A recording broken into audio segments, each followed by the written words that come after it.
speak to any venture capitalists, they will tell you that one of the hottest sectors for investment right now in the world is fintech, as entrepreneurs and new technologies combine to create businesses of value every day. And here in Dubai, that is no exception, as the emirate grows to be one of the top hubs in the world for fintech. Which is why I am delighted today to be joined on AB Talks by Raja Al Mazrouei, who is the Executive Vice President of the DIFC Fintech Hive, and she has also been elected onto the board of the newly minted Dubai Chamber of Digital Economy. Raja, welcome to AB Talks. I've got so many questions to ask you. Thank you, Scott, for having me. I'm really excited to be with you today. So I'm going to start super current. I'm looking at the headlines this morning. We've got news stories about cryptocurrency, Litecoin going on a roller coaster ride in terms of its share price after a fake hoax story that Walmart would start accepting it as a form of payment. I just want to get your sense, while this is in the headlines, of where are you at on cryptocurrency? Are you a bull or a bear on its potential? Do you think it is a currency of the future, or is it a store of value, or are you more cautious? Because cryptocurrency has our audience absolutely fascinated. So Scott, I was offered to buy Bitcoin back in 2014 at $200. And guess what? Oh, wow. I didn't buy it. I work in the financial center and I'm surrounded by financial services executives who did not believe one bit into this, and they said, forget it, it's waste of your money, it will disappear. And now I regret it. Now, I believe in digital, not so much in crypto. And this is why I have recently wrote an article about CBDCs, which is central bank digital currencies. I believe digital is the future for the currency. However, regulated and protected kind of currency, which would be issued by central banks. And we've seen lots of central banks in different countries and jurisdictions experimenting with the technology because they know and they believe that it is going to disrupt the way the financial services systems work today. Crypto is very volatile because it's not pegged to any assets, but central bank digital currencies are going to be, for sure, the future. The public and consumers would trust them because they're issued by a government-backed entity that guarantees that its availability. I mean, I was going to ask that. Do you feel that, these central bank digital currencies are basically inevitable? One day, the future is that cash, these pieces of old-fashioned paper, these recycled trees that we carry around in our wallets, they're going to disappear. That must be where we go. Yes. Absolutely, like the gold and silver coins disappeared a while ago. The notes will disappear for sure, and we will shift to completely digital. I mean, you could make the argument that we're already quite comfortable with digital payments. I mean, I can pay on my Apple Watch. Other watches are available. I can pay using my face and facial recognition, particularly on some of the great smart apps that have been designed by Dubai government. So what's next? Where does fintech go with this kind of payment technology? How are our lives going to get even more convenient than they already are? Our lives are going to be super convenient by not having to go to any middleman to get any transaction done. So most of the financial institutions which are playing the role of the broker or the middleman in the service that we receive today, their roles will be disrupted, and we will be able to access the service directly from the provider at much faster pace and much less fees. Right. So for example, if I'm buying something off Amazon, right now I go through a payment gateway. I won't have to go through that payment gateway. I will literally just buy it direct from Amazon. Because Amazon will be able to provide you with the financial services that you need to acquire that product directly from them. So I'm just going to circle back to the first question, because to me, it makes perfect sense that the central bank coins are an inevitability. Just to go back to cryptocurrency for a moment, what do you think about it? Where does that go? I mean, that is less certain, isn't it? Because blockchain technology, yes, there forever, fantastic innovation. Crypto, we've got cryptocurrency. We have an asset class that every time Elon Musk takes to Twitter, it does that. So what's its future? It's very volatile because it's not backed by anything and it's unpredictable. And as you mentioned today, the news about Walmart accepting cryptocurrency really shocked the market yesterday, and Walmart had to go out and deny that announcement. That volatility is what works for the brokers. Bitcoin or cryptocurrency is not a long-time investment. I think it's like a hype that you just want to get in for the thrill of it. I made 1,000, I made 10,000, I made 100,000, but you need to exit. You can't keep all your investments there because it could burst one day, just like the dot-com bubble. One day it will just disappear. If you get caught holding. Yeah, the regulation will be there to stop it. It will be cornered because we know all the issues that are attached to the cryptocurrency, that all of the governments are working to protect the consumers from those issues. So if it makes you feel any better about that $200 opportunity, much better. But if you also, to make you feel better, Maurice Gravier, who's Emirates NBD's Chief Investment Officer, was on stage at one of our events and he bought it $8. He bought it at $8. He was in Vienna. There was a coffee shop that accepted Bitcoin, and he thought that was really cool. And on stage, he was like, well, how much did he spend on that? And he said, well, it may have been 5 or it may have been 50. And that's $1.8 million at today's rate. And he even said it wasn't that good coffee. So if that makes you feel a little bit better about that. Right, for our audience who may or may not know about the DIFC Fintech Hive, can you give us a helicopter view? I mean, what's the mission? Where are you based? How long have you been operating? And basically what you do at the Hive? Sure. So the Fintech Hive was launched back in 2017 as the DIFC was looking at the future of finance as a strategy. And as a leading financial hub, we looked at the opportunities of transformation and disruption for our key clients, which are financial services institutions. Yeah. And technology was a very evident contributor to that transformation. And we set up the Fintech Hive at that time because we wanted the financial institutions to understand the technology is coming, it's growing in different shapes and forms to capture a small segment of the market that the banks and the financial services providers are not paying attention to.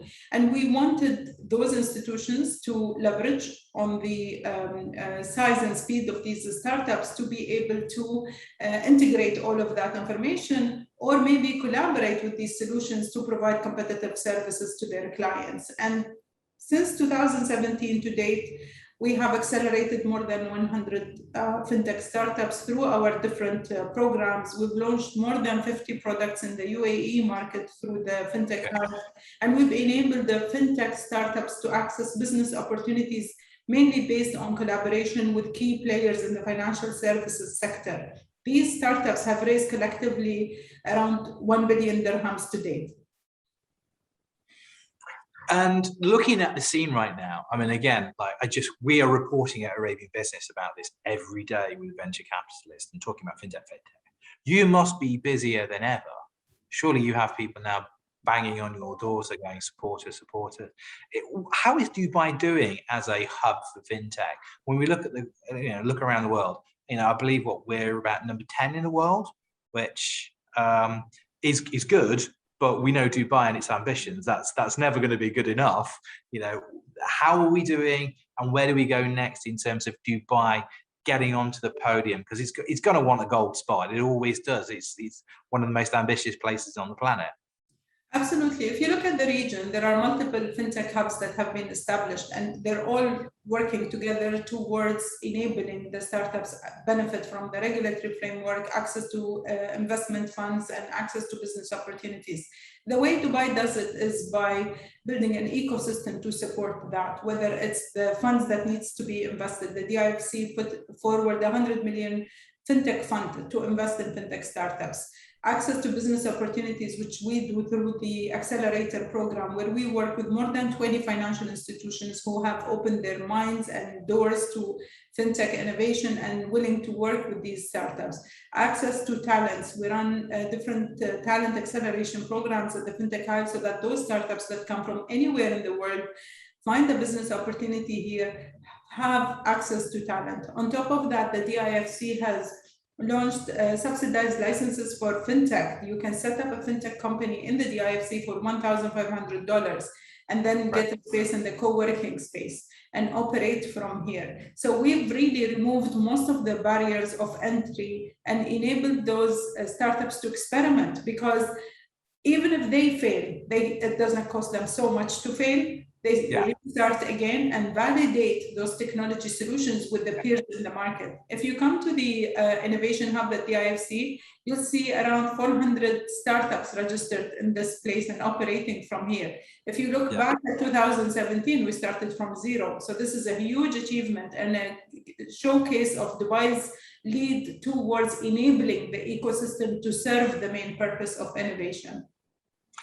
I'm going to bring a question I was going to ask you later in now. You just mentioned failure there. And I'm sort of a big believer in that we need to reset our sort of lens on what failure means, because failure generally means you tried when others were too afraid to try.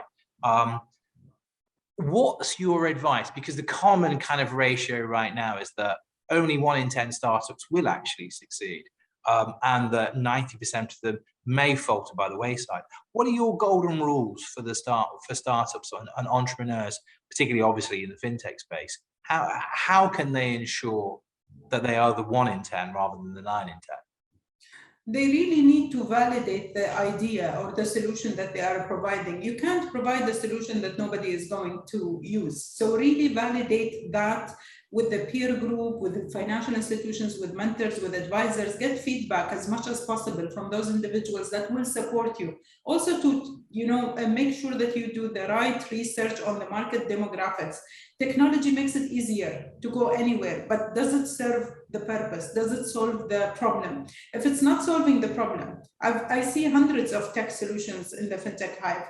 And when I ask the question, how will I, Rajab, benefit from this solution? Sometimes they cannot answer it because in theory, it sounds great, but when you put it towards time and money, if it doesn't tick any of these boxes, it doesn't serve anyone's purpose. And eventually it will not make the profits that will make it scalable and sustainable and expand to other regions. So really validating the idea and making sure that it really saves me either time or money.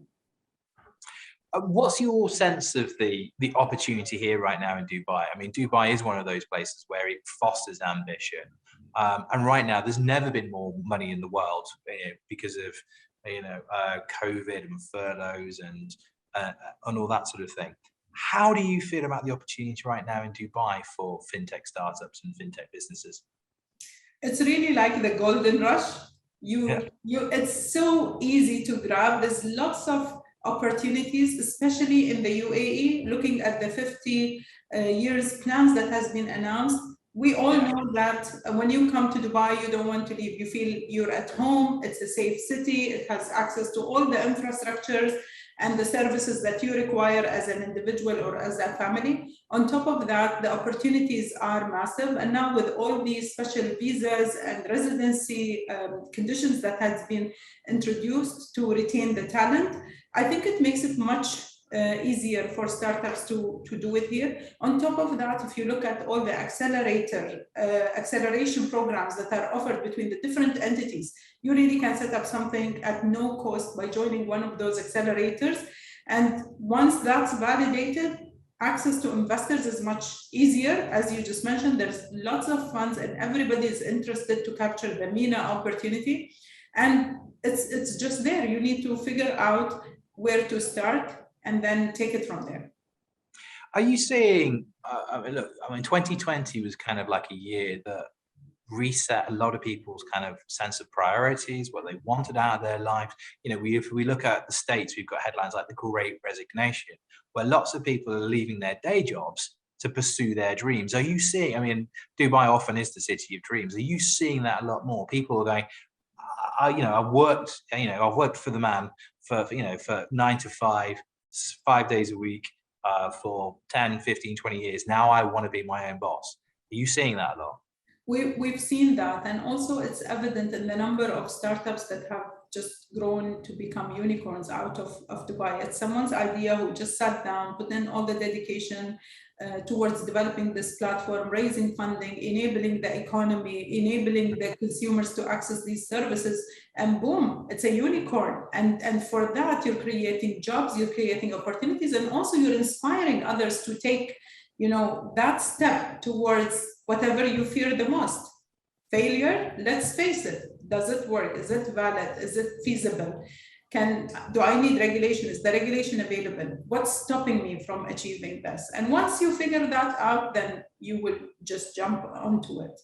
And I have seen, and the Fintech Hive and the Innovation Hub is really filled with individuals who've left their day jobs, traditionally mainly in financial institutions, and paired with the co-founders and started setting up their own fintechs.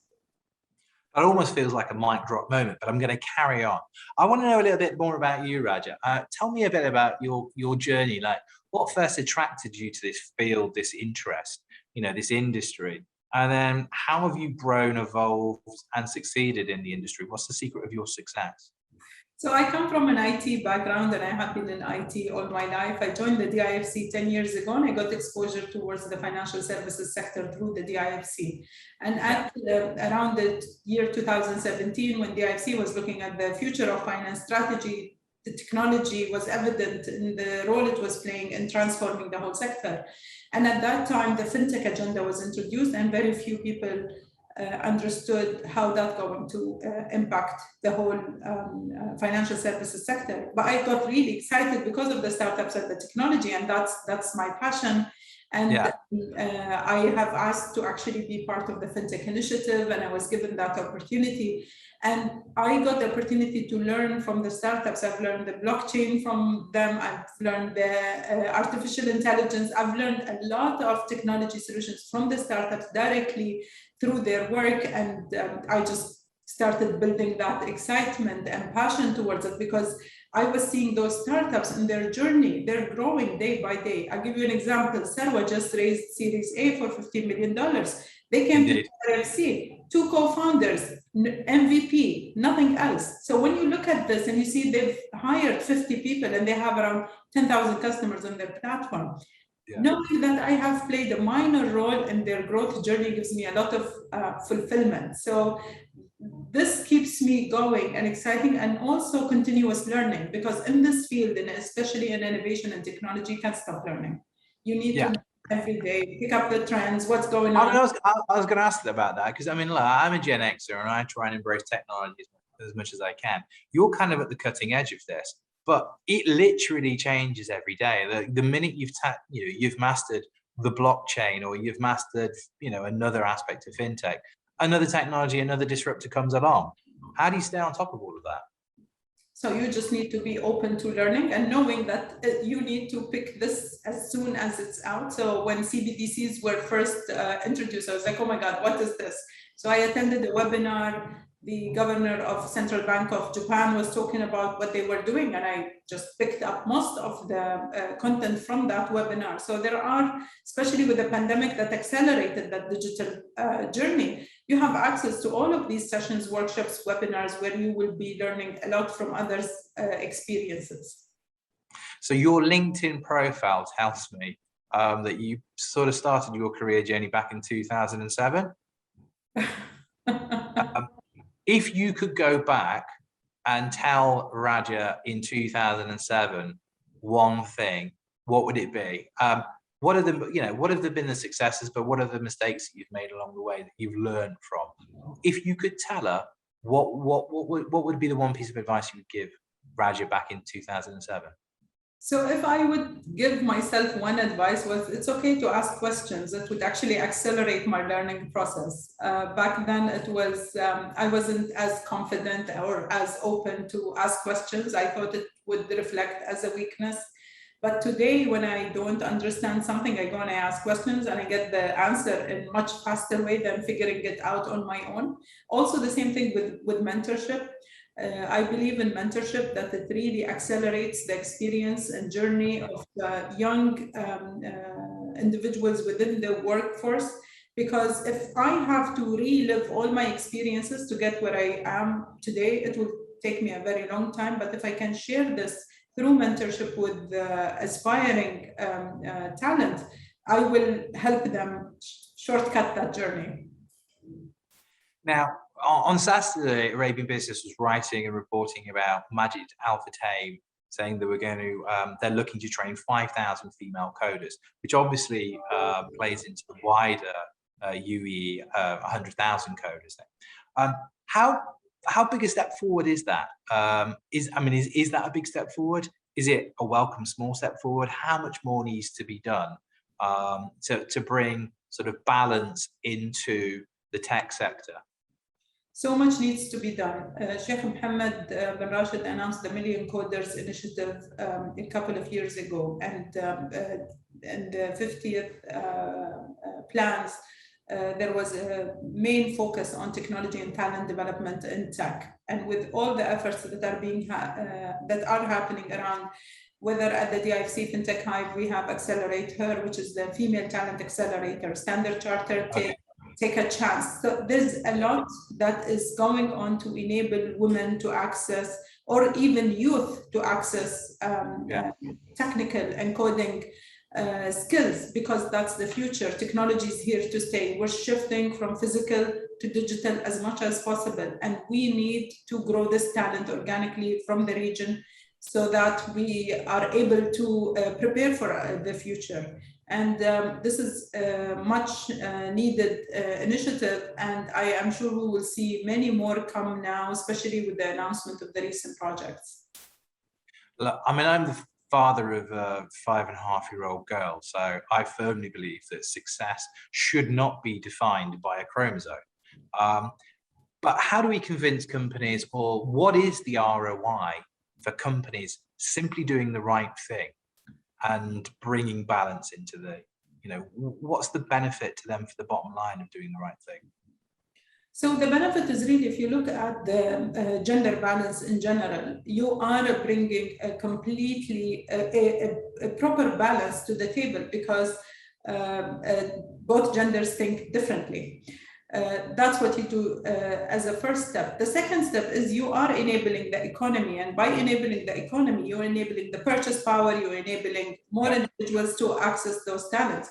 On top of that, you are leveraging on the detail orientation and focus that the female in general have compared to their counterparts of men. There is a lot, and if you look, there's been a lot of research that's done on startups that have been co-founded by females that are generating higher returns. So it's not really about male or female, it's all about balancing both sides to make sure that you are contributing equally to the benefit of the organization and the community. Another mic drop moment. I was going to ask, you've been invited onto the board of the Dubai Chamber of the Digital Economy. What do you want the legacy of your work there to be? You talked about mentorship. And what do you think the opportunity for that new Dubai Chamber can bring? Honestly, enabling access to e-commerce to any single individual that could provide their services from home, from anywhere in the world, using or leveraging Dubai's network would be a great achievement.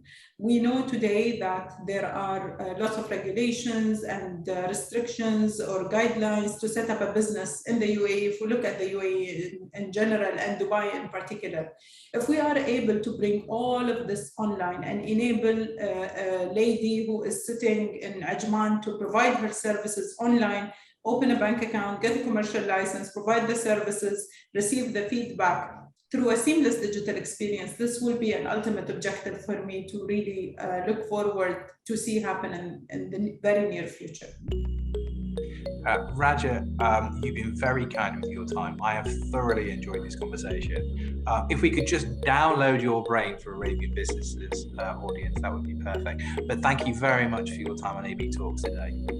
Thank you so much, Scott. Look forward to seeing you again.